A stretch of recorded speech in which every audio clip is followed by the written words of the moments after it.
What is up, everybody, for Inside Carolina? This is Taylor Vippolis. Appreciate you spending your time here as Inside Carolina is going through a reshuffling now.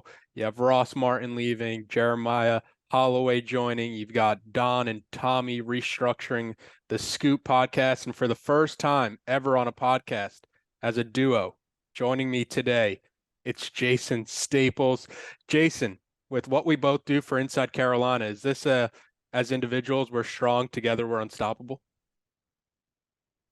I don't know about unstoppable, but they ain't covering us. Uncheckable. Yeah, I'll give you that. Well, we are together today to preview the spring game that is this Saturday, April 15th, from Kenan Stadium for the Tar Heels. It's kicking off at 3 p.m. Still not sure what the format will be, but it's football nonetheless, which is enough to get us both excited. So today, we've compiled the Vippo-list of things we'll be looking out for at the UNC Spring Game. The Vippo-list always gets people the first time. The first time. At number 5 on the Vippo-list, Jason, I have the running back battle. We have a ton of running backs to see from Carolina. You have George Pettaway, who's been limited this spring by an ankle injury for 2 weeks. But Mac Brown has been talking up Omar Hampton and Elijah Green. You also have somebody like British Brooks, who is going to factor into that equation once he's healthy, coming off that knee injury. So what should fans be looking for when they see the running backs at the spring game? You know, I think it's just about what guy is going to jump out and seize the role, because I think that's what they're really looking for. Is they want to find out. They've got 5, really maybe 6 quality Power 5 running backs on this roster. The question is, do they have a guy that can jump up and demand to be the guy that's getting the carries?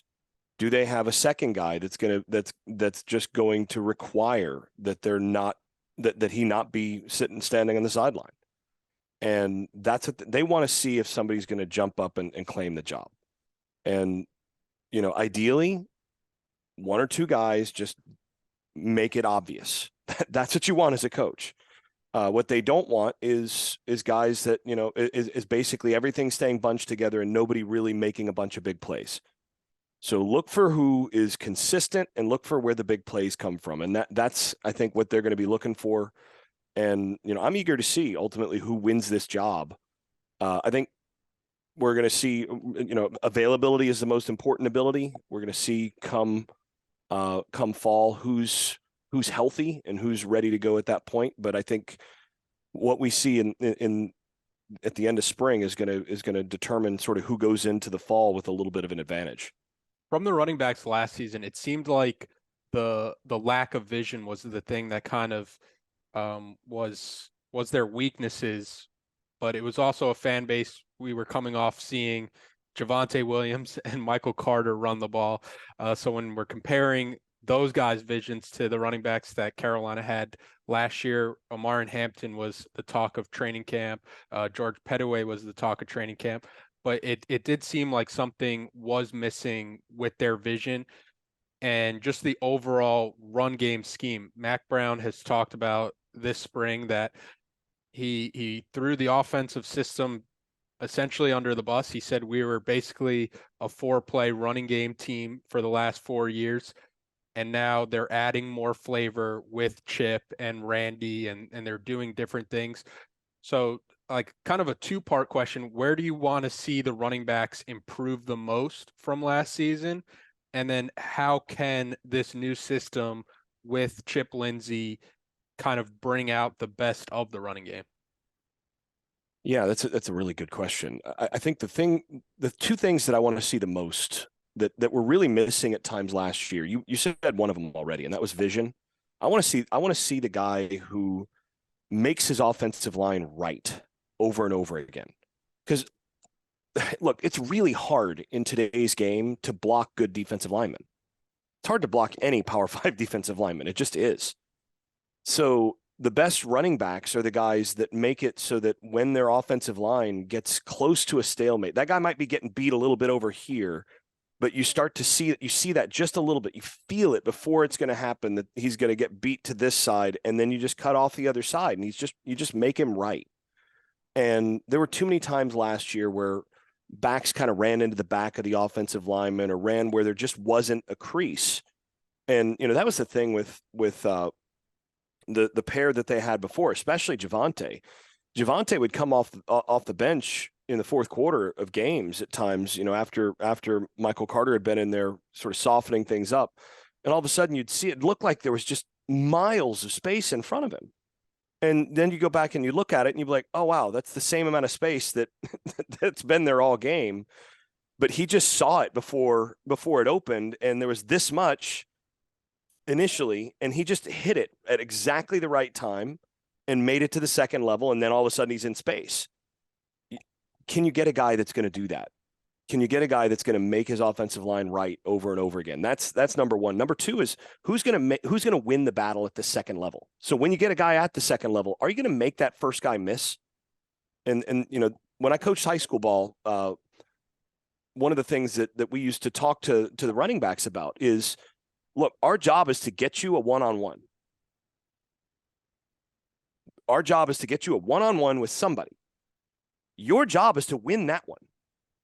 That's as a running back, as a ball carrier, your job is to win the one-on-one that we get you on paper.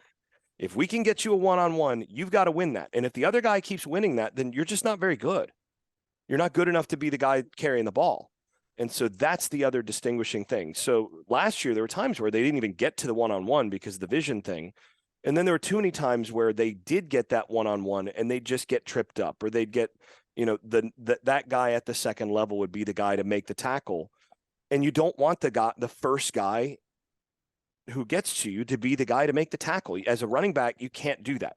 You have no future at the next level if the first guy to you is going to be the one that's going to consistently make the tackle. So those two things are really what I'm looking for. And then as far as what Chip Lindsey's bringing, I mean, they're still going to run primarily the same four plays. What he's bringing is some wrinkles. And that was one of the things that was most encouraging to me watching what I did this spring is, this offense might be a little bit less of a, when it comes to some of the lower level games, they're probably not going to put up 70 as easily. They might be a little bit less of a smooth, a smoothly running machine against teams where they should beat every time.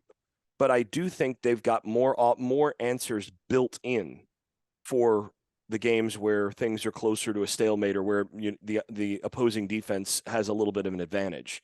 I think they've got more answers baked in, and I think they've got some counters that were lacking the last few years in the way that they're building out this offense.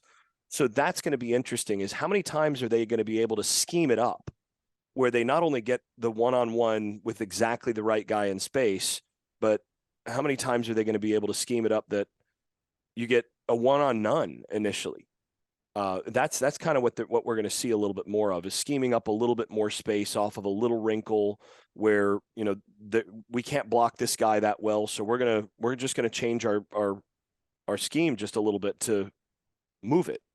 Now we're not having to block him that way. So there's a little bit more of that in there that I'm looking forward to seeing. The other big difference is I think they're trying to get more vertical in the running game. And that's always been a Randy Clements thing. He likes his offensive line to get aggressive on that first and second step and try to move defensive linemen backwards, not just move them side to side and create seams, but actually get after them and get them upfield. I want to see whether the offensive line's having any success doing that, because that's something that's going to be important for them moving forward as they're implementing what they're wanting to do offensively. Yeah, if Carolina can be more of a downhill running team, I think that solves some of the issues that they had in the red zone. And it's a lot of the things that you mentioned is a trade-off that most fans would be willing to take, where, okay, we're not scoring 70 points in the blowout, but we do have more counters and we do have more things that we can go to, and we're not a team that goes in the red zone and all of a sudden it looks like we're trying to play a completely different brand of football, or we're trying to get away with we're trying to get away from what we do from the entirety of the rest of the game. So I think that is a trade-off that almost every fan would take it if you're Carolina when it comes to the run game. And you mentioned it. It was something that we always talked about on our teams. I think Romar Morris was like really good at it, where it was like the first guy is never going to bring you down. He can't. And it was the same thing, the running backs and the punt returners. It's that same Yep. mentality where if you are a punt returner or a running back and that first guy is consistently bringing you down, you mentioned it, you have no future. Zero, Yep. You're zero just not future. very good. Yeah.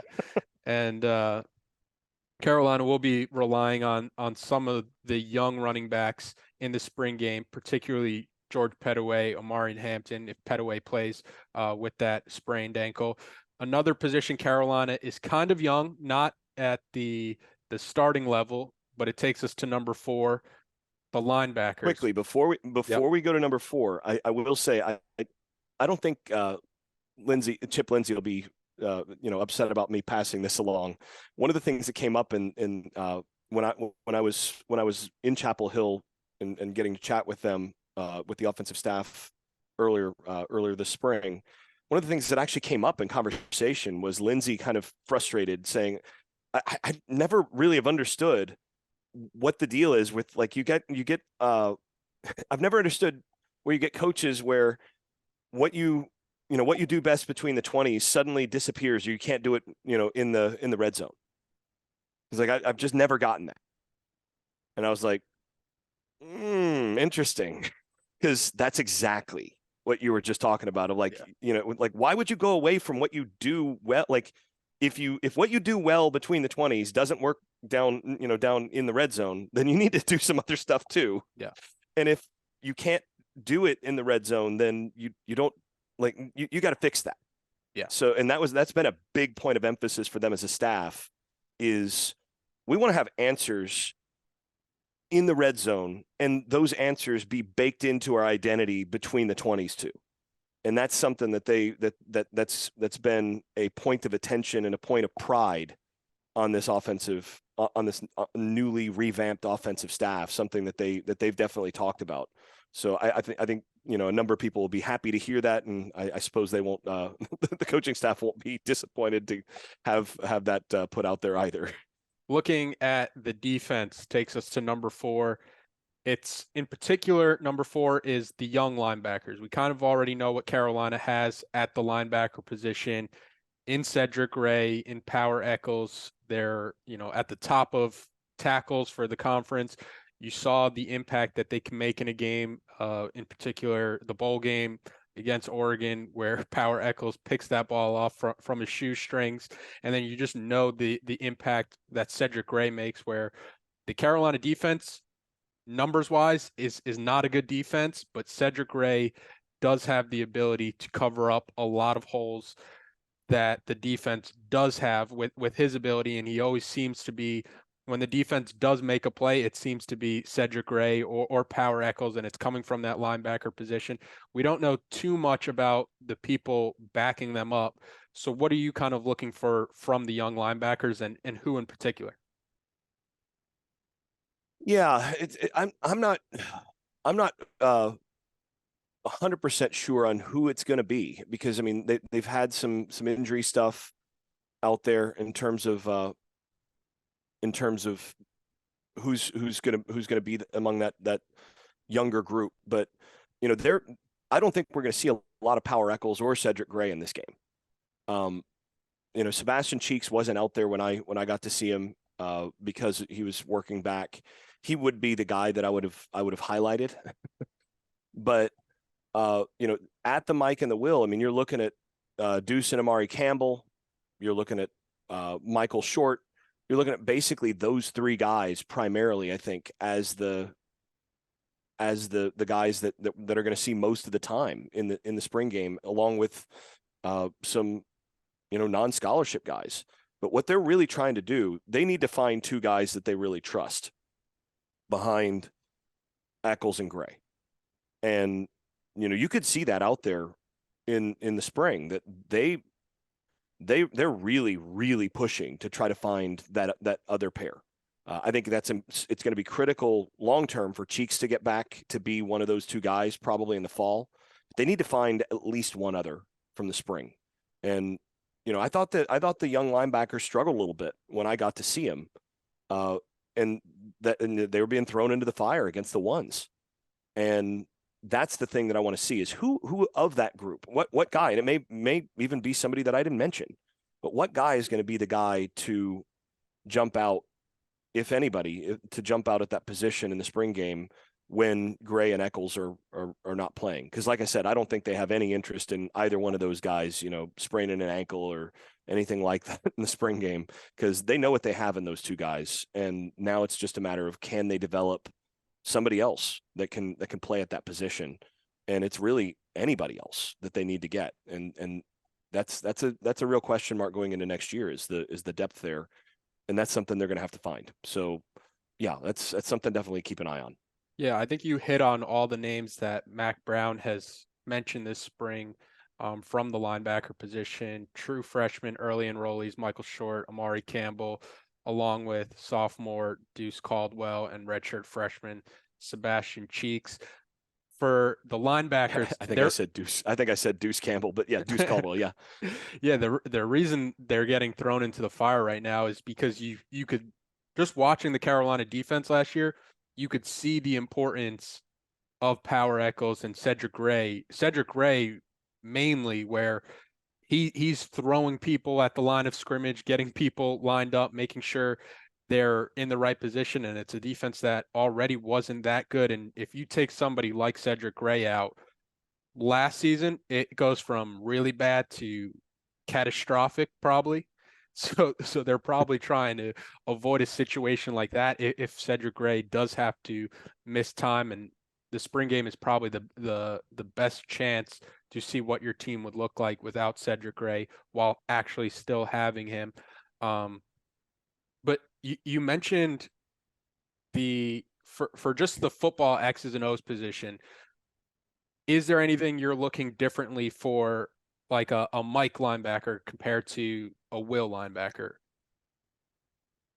I think in this defense, not really, because they're very much interchangeable. I mean, maybe the Mike just a little bit more involved in the box, and just a little bit less coverage than the Will usually.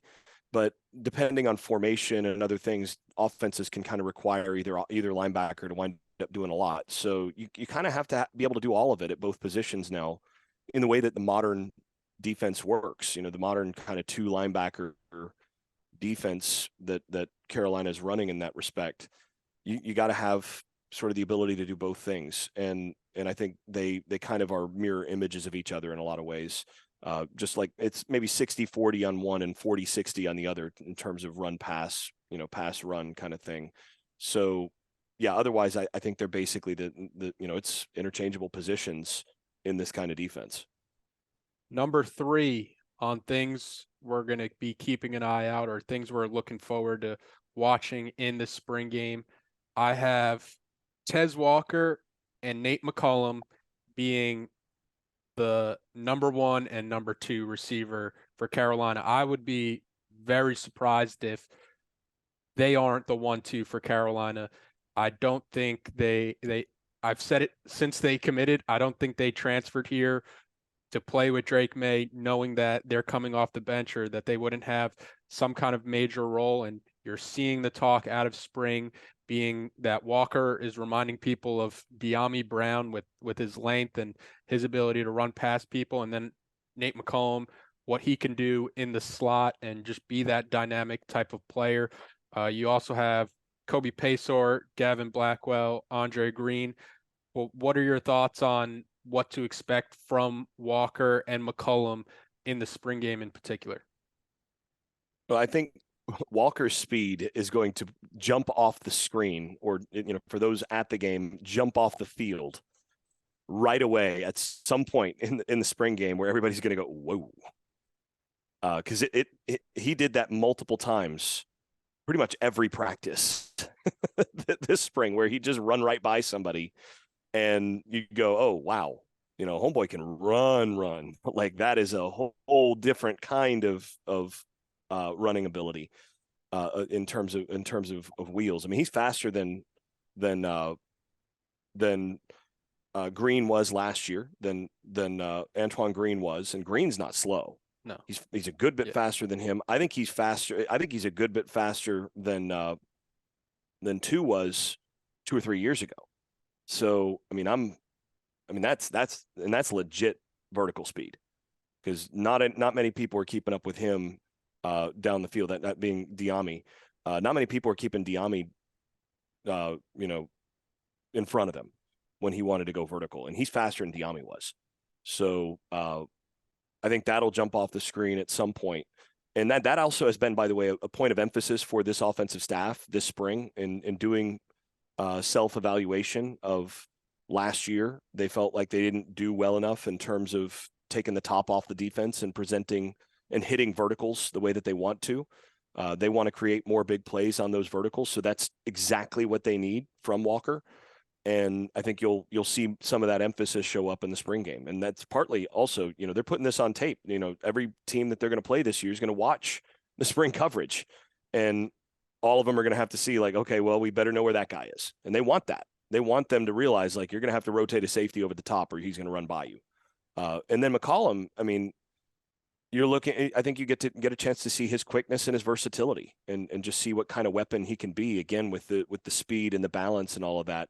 And the way that they're going to use him. I think you'll also get to see a little bit. I think they'll probably not show a whole lot in the spring game in terms of what they'll do to use him in all the ways that they do it. But, Lindsey on some things is pretty well known of how he uses a lot of option routes and different sort of 2-way or 3-way concepts with the slot receiver. Well, he likes to get that slot receiver in one-on-one matchups and then just kind of let him win.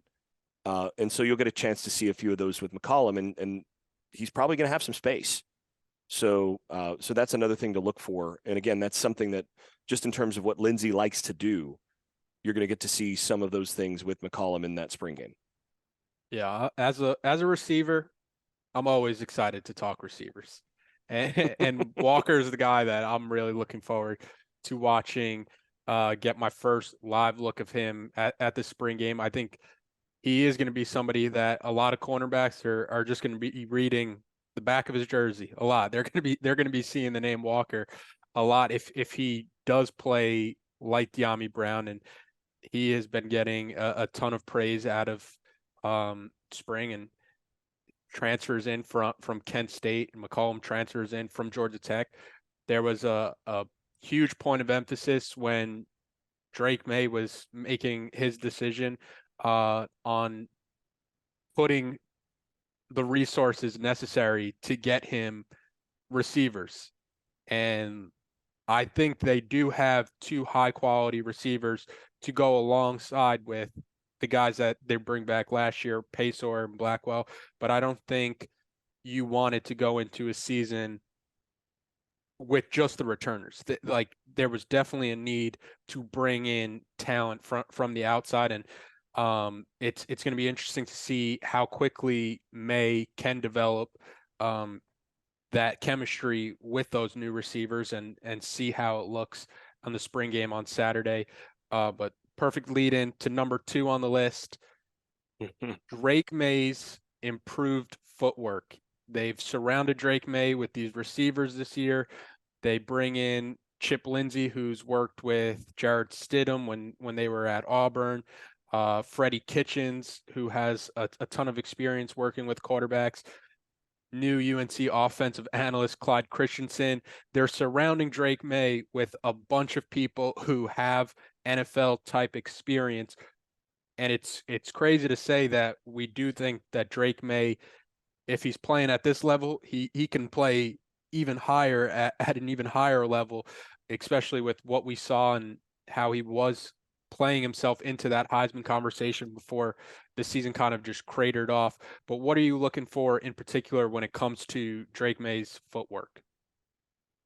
Yeah, I think one of the interesting things that came up this spring as I was kind of going back through last year, and I'm getting ready to do some of my some updates to the scouting report for the whole roster that I do in the off season for Inside Carolina. I went back and I looked at the Drake May scouting report, and one of the things that there was a lengthy list of weaknesses, things that he can still work on to get better going into last year based on what I'd seen of him. And the biggest thing, number one on the list, was get his feet under control. And one of the lines in there, actually, let me pull this up, because one of the lines in there was really interesting, given what they did, given the thing that they did in terms of who they brought in on the coaching staff. I've got it here. It says, okay, scouting Drake May. All right. It says, basically, I'd have him study and mimic Tom Brady's in-pocket footwork all off season. They just went and hired they went and brought in as an analyst Tom Brady's quarterback coach. So when at the coaching clinic, Christensen gave a long presentation on quarterback drills or whatever. One of the things that I've done this a long time, and I've coached quarterbacks. I've worked as a private coach for quarterbacks over the years, and I've seen a lot of quarterback drills, presentations, and all of that. And most of them, I don't really learn anything anymore. It's like, oh, that's a nice reminder. Yeah, that's, and then I'm watching Christensen's thing and I'm like, oh yeah, man. Yeah, I'll do that next time. That's really good. Like, I actually learned a decent amount. And then the other thing that was just striking is the first guy in the drills for like all of his practice tape on what he's showing in terms of quarterback drills was Tom Brady. And I'm sitting there going, this is the perfect analyst to bring in to help Drake May get what he needs in that department. And then, by the way, when it wasn't Tom Brady, it was Andrew Luck, who he'd coached before. So, which, those guys are pretty good, right? And in terms of their commitment to do certain things well, it's exactly the stuff that May is watching that stuff and working on mimicking that stuff every day. And he'll be doing that all summer. That's exactly what he needed. And the other thing I'll mention is this also shows a lot about the humility of a coordinator who's first year in the program. When you've got a coordinator who, might be threatened by bringing in somebody with that kind of pedigree and all of that, and coming in and saying, yeah, so maybe we should do this with quarterbacks. A lot of guys will be threatened by that, but not this guy. And that says a lot about humility in terms of just wanting to be really good and wanting to be collaborative and use all that. And so I think this is where you're going to see Drake May get significantly better at exactly those weaknesses. And there were too many times last year where, he would have just an uncharacteristic miss or two every game, where there'd be one or two misses where it'd be like, oh man, how did he miss that? Like, he hits that, 9 times out of 10, and it was, just skip the ball to him. And it was always, or pretty close to always, because his feet weren't in the ground at exactly the right way, or something was wrong in his platform, below the waist, essentially, or waist down. And that's what they've been working on. It's exactly the stuff that he's needed. And the other thing is in terms of sack production, about a third, maybe a little over a third of the sacks last year were on him because he was in the wrong spot. And that's due to sloppy footwork. And they are just refining that so that he's always in the right spot, so that when pressure arrives, it's arriving from where it should be arriving, instead of him making his offensive line wrong sometimes. And I think all of those things lead to him being able to get the ball out better, on time, and then more consistently, and not having that occasional misfire just because something's wrong below the waist. And I saw in the practice that I got to go see a while back, I saw improvement in that area already. So it's something I want to see now. A couple weeks later, I want to see how much further they've gotten. But it's definitely something that that I think Carolina fans should be looking at and noticing the difference in what he looks like in the pocket. Yeah, 2 points off of the point that you just made. The humility from the coaching staff, I think, has been something that I've noticed a lot this offseason where they're not they're acknowledging where their shortcomings were last season.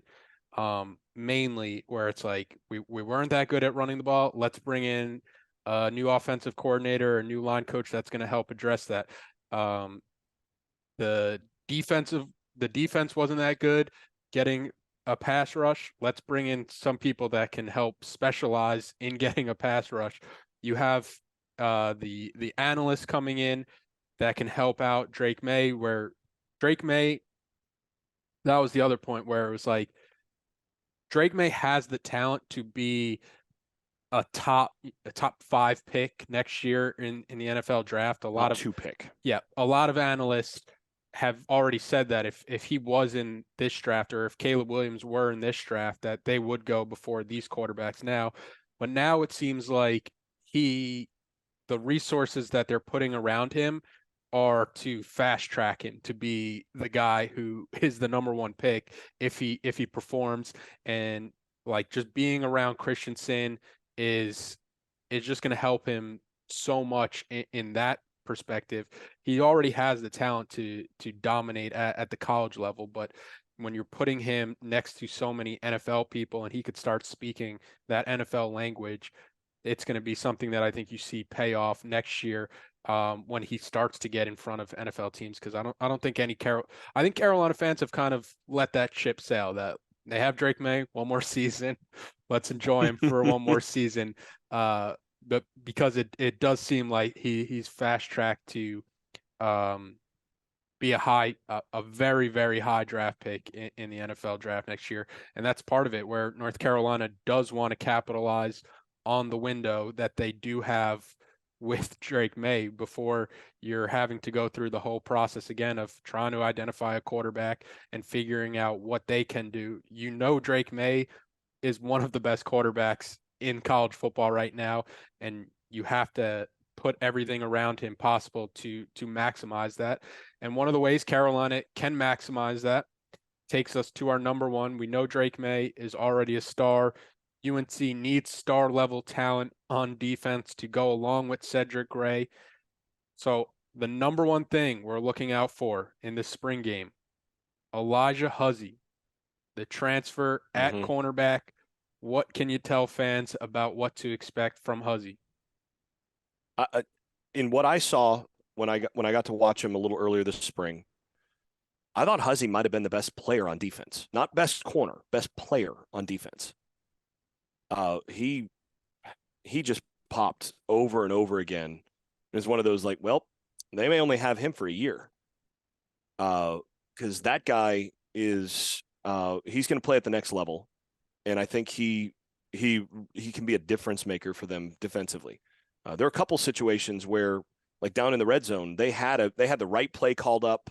They had the matchup that a matchup that you expect to win, in terms of wide receiver against a corner in this particular concept. And Huzzie just ate it alive, and May had to come off his first read right away. And it was one of those like, wow, you do not see corners win that matchup that often, that obviously. And yeah, they're and just overall being able to turn and run with some of the speed guys that they have, and not give up stuff when they run, back shoulder stuff. So he's turning and running on him, and then they run a back shoulder and he's there anyway. So, I mean, just the reaction speed, the quickness, and the thing that really stood out to me as much as anything is how in balance he plays, which shows sort of a combination of the foot quickness, but also he understands that he's a really smart player. And that's a guy that I think can really help this defense day one. Curious to see sort of how they use him, because he's got, I think at the next level, he may be a slot corner.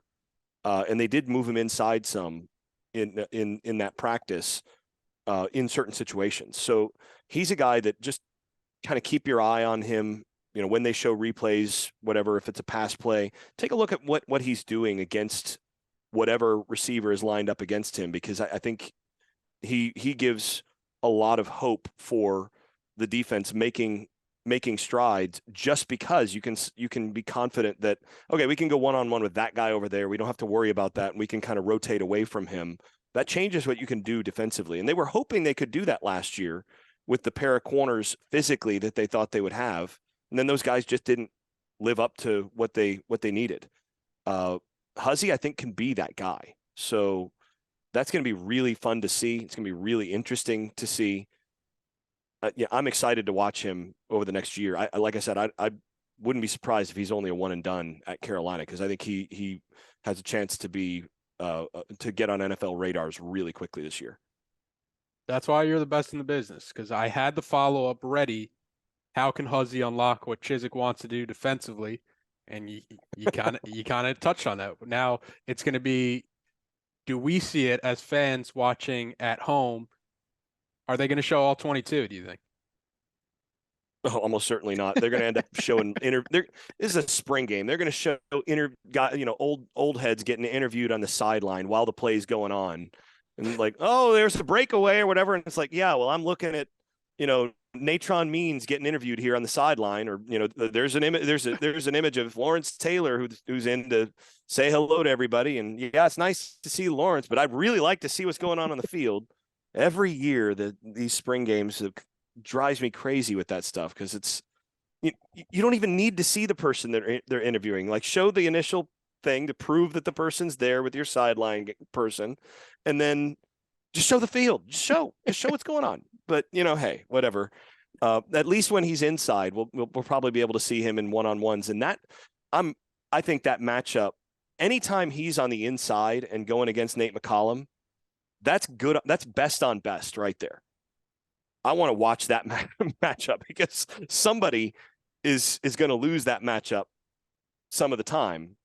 And I want to see, like, who's winning that matchup day in, day out, play in, play out, because they're going to try to get that matchup. And defensively, they know what Chip Lindsey likes to do. They're going to try to take that away some in the spring game.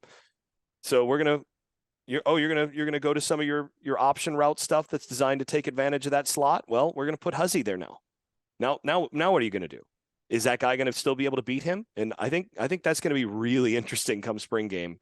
Otherwise, I think with the young linebackers, the hope is that those backers are able to flash. But I think you can kind of expect the running game to do fairly well in this in the spring game, just because you're going to see a lot of the young linebackers on the field. And so you might see a little bit less than you'd see otherwise in some of the passing game, because that's what they're going to push. Yeah, spring games are always tough to assess, because one side's doing good, one side's not doing well. But I think the hope at the end of the day is that your guys are just competing, and that it is going to prepare you for when the person across from you is not in your own uniform. But that is all we have. It should be a great day. I just checked the forecast in Chapel Hill on Saturday. Looks like a high of 78 and sunny.